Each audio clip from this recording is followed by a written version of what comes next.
Meine Freunde, hola Madridistas, es geht wieder los. Die Saison 26/27 hat für Real Madrid offiziell gestartet. José Mourinho und sein Trainerteam arbeiten heute zum ersten Mal mit ihrer neuen Mannschaft. Wer schon da ist, wer wann dazu kommt, das schauen wir uns heute natürlich an. Dann hat auch ein Fabrizio Romano die neuesten Informationen rund um Real Madrid. Wie sieht's aus mit Vini? Wie sieht's aus mit Camavinga? Und was ist da los mit diesen Vertragsverlängerungen? Auch da habe ich einen Insider für euch mich da informiert, was da los ist, also um welche Namen es sich da wohl handelt. Und zu guter Letzt, laut verschiedener spanischer Medien hat José Mourinho sich entschieden, Jude Bellingham soll sein Dreh- und Angelpunkt werden, sein Zehner von Real Madrid. Was da dran ist, meine Meinung etc., all das in diesem Video.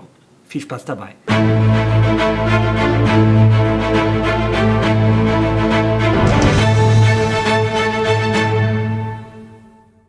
Ja, und obwohl morgen erst das nächste WM-Spiel stattfindet und heute auch keine Marius WM-Ecke kommt, gibt es doch eine Statistik, die uns Madridistas ein Lächeln ins Gesicht treiben kann, denn Real Madrid hat einen ewigen Rekord gebrochen, und zwar den der Torschützen von einer Mannschaft bei einer WM. Bisher lag dieser Rekord bei 18, das waren glaube ich die Bayern, das glaube ich Paris und eine ungarische Mannschaft, wenn ich mich nicht täusche, aus den 50ern war die WM da noch, und jetzt hat Real Madrid diesen ewigen Rekord gebrochen, und zwar hat Real Madrid jetzt 19 Tore bei dieser WM geschossen. Verteilt ist das Ganze nur auf 4 Spieler. 8 ein Kylian Mbappé, 6 ein Jude Bellingham, über den wir gleich noch reden, 4 ein Vini Junior, damit sind wir bei 18, und 1 Arda Güler, über den reden wir gleich natürlich dann auch. Das sind die 4 Torschützen, die dafür gesorgt haben, Real Madrid hat diesen Rekord gebrochen,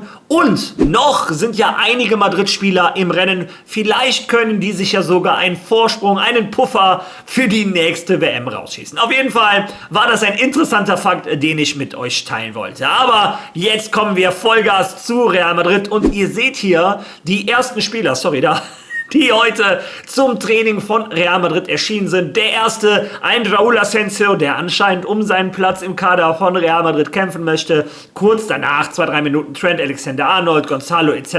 Also die ersten Spieler sind bereits in Valdebebas, sind durch den Medizincheck gegangen, und heute um 17 Uhr startet das erste offizielle Training. In dem Training kann ein José Mourinho natürlich noch nicht mit der gesamten Kaderstärke arbeiten. Das sind die nicht bei der WM waren. Wir wissen, Militao zum Beispiel, Trent Alexander-Arnold, Gonzalo, die ihr eben gesehen habt, Asensio etc. pp. Aber die Frage ist natürlich, wann kommen die anderen, die bisher noch bei der WM waren? Und das seht ihr auf dieser Tabelle. Wie ihr sehen könnt, Arda Güler wird der Erste sein, der dazu stößt. Am 17., also in 4 Tagen, das ist Donnerstag oder Freitag? Ihr wisst das selber, könnt ihr auf dem Kalender schauen.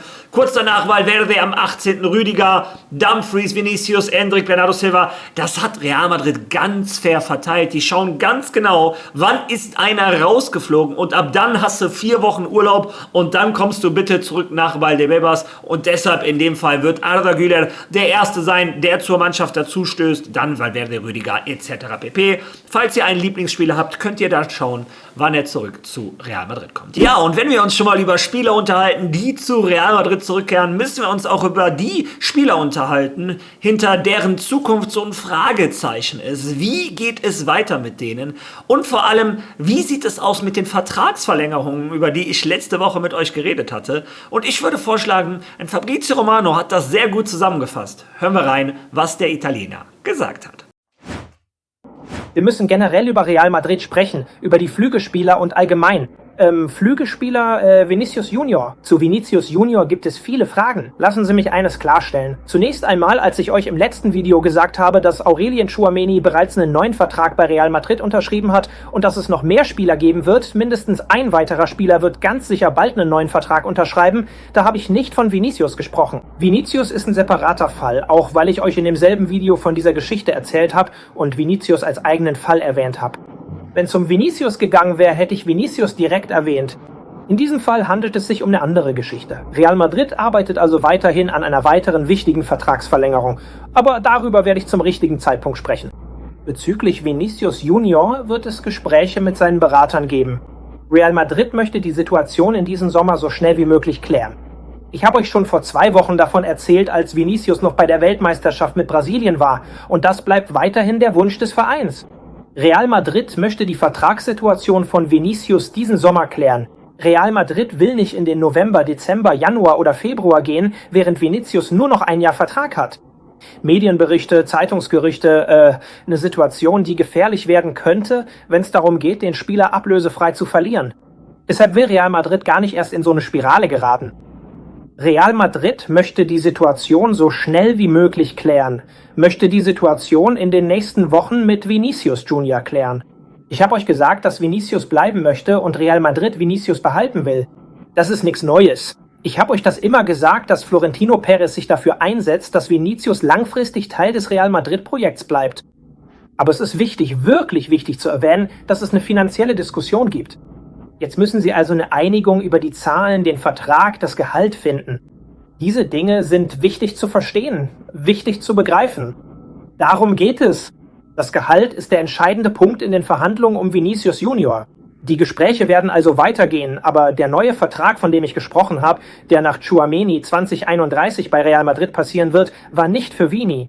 Ich werde euch mehr zu Vini erzählen, sobald es geklärt ist. Kurz zu Real Madrid, auch ein schneller Blick auf Eduardo Camavinga, denn meines Wissens nach möchte Eduardo Camavinga trotz neuer Anfragen aus der Premier League, denn Premier League Clubs sind sehr an Eduardo Camavinga interessiert, weiterhin um seinen Platz bei Real Madrid kämpfen. Jetzt wird's wichtig, denn Camavinga wird mit Mourinho zusammenarbeiten. Es wird die Vorbereitungstrainings geben. Wir müssen also abwarten, wie das Verhältnis zwischen Mourinho und Camavinga sein wird. Camavingas Wunsch ist es, bei Real Madrid zu bleiben. Wenn Real Madrid ihm dann sagt, du musst gehen, werden wir sehen, was passiert. Aber im Moment ist Camavingas Wunsch, um seinen Platz bei Real Madrid zu kämpfen. Das ist also die Position von Camavinga. Ja, erst einmal vieles, was wir hier auf dem Kanal schon besprochen haben. Vini Junior, es ist klar, gestern hat José Félix Díaz klar gemacht, da sehen die Weichen sehen gut aus zumindest. Es sieht so aus, als wenn die Parteien sich endlich einigen werden. Aber ein Fabrizio Romano hat nochmal klar gemacht, es geht natürlich wie immer um das Geld. Vini Junior lässt es sich übrigens gut gehen in seinem Urlaub. Er hat sich anscheinend mit seiner Ex wieder vertragen. Wer hat es vorausgesagt? Naja, soll er sich ja gut gehen lassen. Aber wie dem auch sei, Fabrizio Romano hat klar gemacht, Real Madrid wird da kein Risiko eingehen. Aber das haben wir schon oft genug besprochen. Eduardo Camavinga, die Angebote aus der Premier League, die kommen weiter rein und er möchte zunächst einmal einen Mourinho auf dem Trainingsplatz von sich überzeugen und ein José Mourinho muss die letzte Entscheidung treffen, wobei ihr meine Meinung kennt, ein Real Madrid setzt keinen Spieler mit einem aktiven Vertrag die Pistole auf die Brust oder setzt den nicht vor die Tür. Es kann gut sein, dass ein José Mourinho zu ihm sagt, hör mal, du bist für mich heute diese Saison der 6. Mittelfeldspieler, du wirst nicht viele Minuten sammeln, dass ein Camavinga sich dann denkt, ja, dann bevor ich hier die ganze Saison nur auf der Bank sitze, dann starte ich lieber in irgendeiner Premier League Mannschaft. Das kann natürlich passieren, aber er möchte zunächst seine Chance nutzen. Trotz alledem wollte ich mich viel lieber um das andere Kapitel kümmern. Ein Fabrizio Romano hat es auch nochmal klar gemacht, als er gesagt hat, ein weiterer Spieler steht kurz vor einer Vertragsverlängerung, meint er weder einen Tchouaméni, bei dem ist es schon durch, noch ein Vini, bei dem ist das Ganze auf einem anderen Boot, auf einer anderen Geschichte. Ja, und welche Spieler er meint, er hat gesagt, da kommt er zu, wenn der richtige Zeitpunkt ist. Aber ich bin ungeduldig, ihr seid ungeduldig und ich habe mal mich informiert, welche Spieler könnte er meinen. Und es gibt einen Real Madrid Insider, fast 140.000 Followern auf Twitter, den verfolge ich inzwischen schon einige Jahre und irgendwelche Beziehungen hat er definitiv zu Real Madrid. Oftmals ist er der Erste, der interne Informationen weitergibt. Und in diesem Fall hat er über die Spieler geredet, die vor einer Vertragsverlängerung stehen. Und zwar hat er geschrieben, also der heißt Real Season, und er hat geschrieben, also erstmal Vertragsverlängerung von Vini, haben wir ja alle drüber geredet, von Tchouaméni, wissen wir auch. Fede Valverde soll einen neuen Vertrag bekommen, also auch sehr interessant, den hatte ich überhaupt nicht auf dem Radar, hat noch einen langzeitigen Vertrag. Arda Güler soll einen neuen Vertrag bekommen, wundert uns jetzt alle nicht, nach der Saison, die er gespielt hat. Thibaut Courtois soll einen neuen Vertrag bekommen, auch das wundert nicht, sein Vertrag läuft 2027 aus. Und zu guter Letzt eine Gehaltsverbesserung für Jude Bellingham. Und ich glaube, bei Bellingham ist das auch so eine Statusgeschichte, damit keine Eifersucht entsteht. Wenn ein Mbappé sehr viel verdient, wenn ein Vini sehr viel verdient, dass ein Bellingham da nicht hinterherhinkt. Ich glaube, dass daher die Schüsse kommen, dass das ein bisschen in die Richtung ist, damit da keine Unruhe in der Kabine herrscht. Aber das ist meine Vermutung und das sind die Insider-Informationen von dem Real Season. Sobald es da andere Quellen gibt, seid ihr wie immer die Ersten, die es erfahren. Ja, und wenn wir schon mal über unterschiedliche Quellen reden, sowohl ein OK Diario gestern als auch heute ein AS haben geschrieben, dass ein José Mourinho sich entschieden hat. Er möchte Jude Bellingham auf der 10 sehen, wie bei England bei der WM, nah am gegnerischen Strafraum, damit er seine größte Stärke, die Torgefahr, ausspielen kann. Was das AS genau geschrieben hat, lesen wir uns jetzt zusammen einmal durch. Mourinho wartet auf den besten Bellingham. Der Engländer glänzt bei der Weltmeisterschaft und der Trainer von Real Madrid möchte mit ihm zusammenarbeiten, um ihn zum Eckpfeiler des Mittelfelds von Real Madrid zu machen. José Mourinho bereitet sich bereits auf die Saisonvorbereitung vor und genießt die Leistung seiner Neuzugänge bei der Weltmeisterschaft. Einer von ihnen ist Jude Bellingham, der seine wiedererlangte Fitness unter Beweis stellt und wieder die physische Präsenz besitzt, die ein Spiel im Strafraum dominieren kann. Daher freut sich der portugiesische Trainer darauf, mit ihm zu arbeiten und eine für beide entscheidende Saison einzuläuten. Bellingham begeistert die Welt bei der WM, wo er in 5 Spielen 6 Tore und eine Vorlage und 4 MVP-Auszeichnungen verbuchen konnte. Was für ein Biest! Naja, im Verein werden Erinnerungen an seine erste Saison wach und die Vorfreude ist riesig. Der Engländer spielt auf der Position, auf der Mourinho stets das Beste aus seinen Spielern herausholt, da sie der Schlüssel zum Erfolg seines taktischen Systems ist. Ihm steht ein Spieler zur Verfügung, der wie geschaffen für die Anforderungen des Trainers erscheint. Also, was ein Bellingham bei dieser WM leistet, das ist wie von einem anderen Stern. Der konkurriert da mit einem Mbappé, Messi, Haaland, Kane, mit den besten Stürmern der Welt. Konkurriert der um die Torschützenkönigliste als Mittelfeldspieler. Der hat sich 4 MVPs geholt bei 5 Spielen. Wie geht das? Alle haben gesagt, das ist das England von Harry Kane. Das ist das England von Jude Bellingham. Das muss man schon sagen. Es macht unglaublich Spaß, ihm bei England zuzuschauen. Aber, wie gesagt, der nächste Abschnitt ist auch sehr interessant. Lesen wir uns den durch. Nach 2 Jahren Verletzungspause aufgrund einer Schulterverletzung kehrt Bellingham in Topform nach Valdebebas zurück und will beweisen, dass er das Zeug dazu hat, im Bernabeu zu glänzen. Die letzte Saison war für den Engländer eine Tortur. Da dem Kader ein echter Spielmacher fehlte, versuchte der Verein, ihn zum Mittelfeldchef von Real Madrid zu machen. Dies führte jedoch zu einem Rückgang seiner Torausbeute und hinderte ihn daran, seine größte Stärke auszuspielen: überraschende Läufe in den Strafraum. Und da muss man dem Artikel ein bisschen recht geben. Es ist tatsächlich so, ein Jude Bellingham aus der ersten Saison bei Real Madrid, wo er einen Karim Benzema quasi ersetzen musste, und in seinem ersten Jahr, ich glaube, wie viele Tore waren das in seinem ersten Jahr? 36, irgendwas Krankes war da. Real Madrid gewinnt die Liga, Real Madrid gewinnt die Champions League. Ich sag's immer wieder, hätte er sich nicht an der Schulter am Ende verletzt, hätte er wahrscheinlich direkt den Ballon d'Or gewonnen in seiner ersten Saison bei Real Madrid. Aber danach, seit seiner Schulterverletzung, haben wir nie wieder den gleichen Bellingham gesehen. Die Frage ist jetzt, lag es an seiner Verletzung? War er nie wieder topfit? Oder hat er in einer Position gespielt, die ihn ja nicht so hat glänzen lassen? Naja, lesen wir mal weiter. Anders als die eher klassischen oder rein technisch versierten Spieler, die der portugiesische Trainer in der Vergangenheit betreut hat, verfügt der Engländer über eine enorme physische Präsenz, die es ihm ermöglicht, das gesamte Spielfeld abzudenken. Denkt dran, das ist sehr wichtig. Diese Fähigkeit, in der Defensive hart zu arbeiten und mit der Wucht eines Mittelstürmers in den gegnerischen Strafraum vorzustoßen, macht Bellingham nicht nur zum idealen offensiven Mittelfeldspieler für Mourinhos taktisches System, sondern auch zu einem potenziellen Eckpfeiler des Mittelfelds von Real Madrid. Mourinhos Erfolgsbilanz beweist, dass er ein Spezialist darin ist, das Potenzial seiner offensiven Mittelfeldspieler in seinem unverhandelbaren 4-2-3-1-System voll auszuschöpfen. auszuschöpfen. Von Deco bei Porto, mit dem er 2004 seinen ersten Champions League-Titel gewann, und Sneijder bei Inter Mailand, dem Trippelsieger von 2010, über die unvergessliche Verbindung zwischen Cristiano Ronaldo und Özil während seiner ersten Zeit bei Real Madrid bis hin zum jüngsten Erfolg mit Dybala bei der AS Rom. Der portugiesische Trainer macht den offensiven Mittelfeldspieler stets zum Motor seiner Mannschaft. Ja, wie gesagt, das war der Artikel vom AS.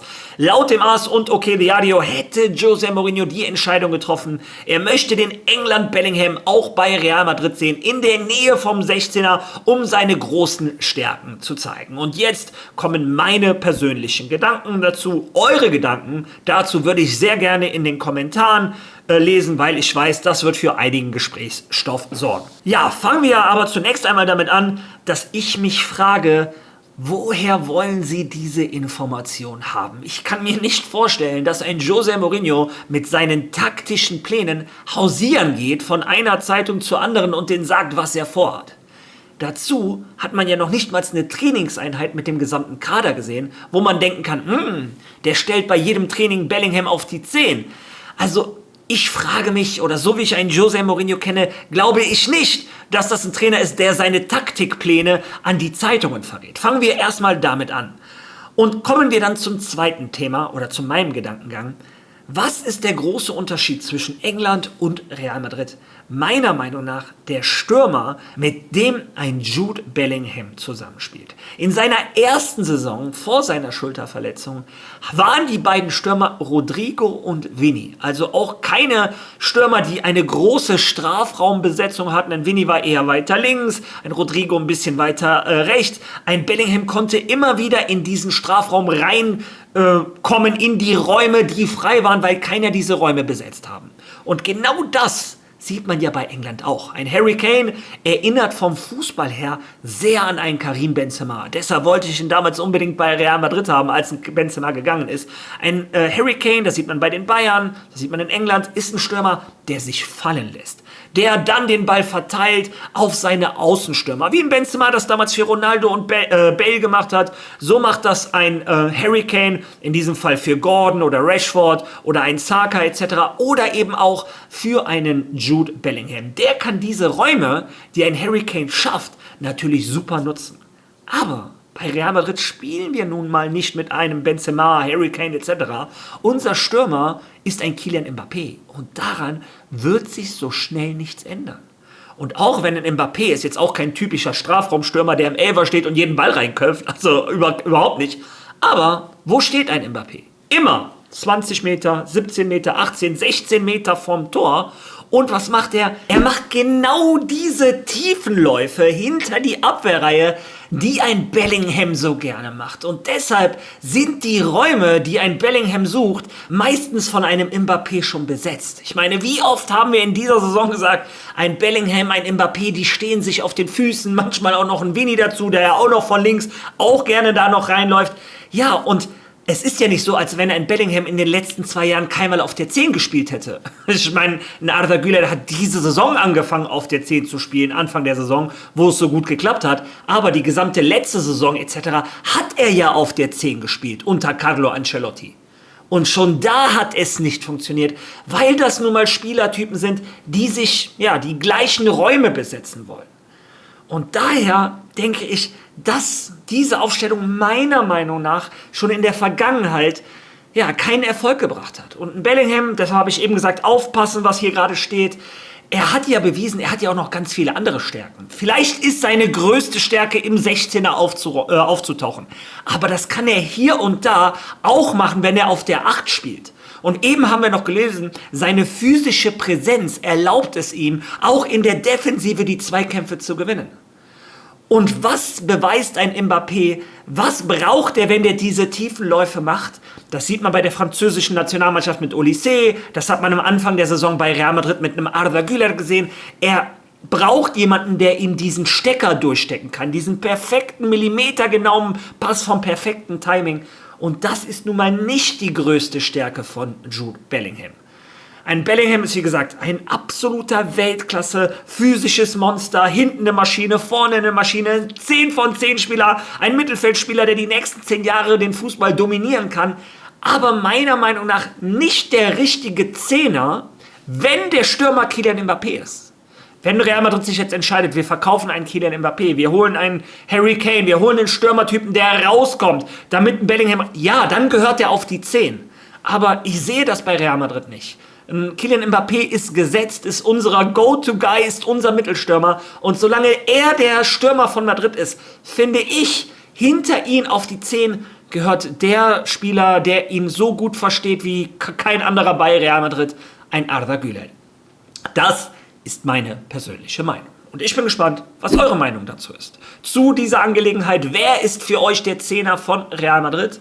Was sagt ihr zu diesem Video? Lasst eure Meinung bitte in den Kommentaren. Wenn ihr schon mal da seid, seid so nett, liked dieses Video, hypt dieses Video. Wer noch nicht auf Follow geklickt hat, mach es jetzt. Du unterstützt den Kanal ungemein und machst mir eine Riesenfreude. Und ich würde vorschlagen, wir sehen uns morgen wieder. Also, bis dahin. A la Madrid!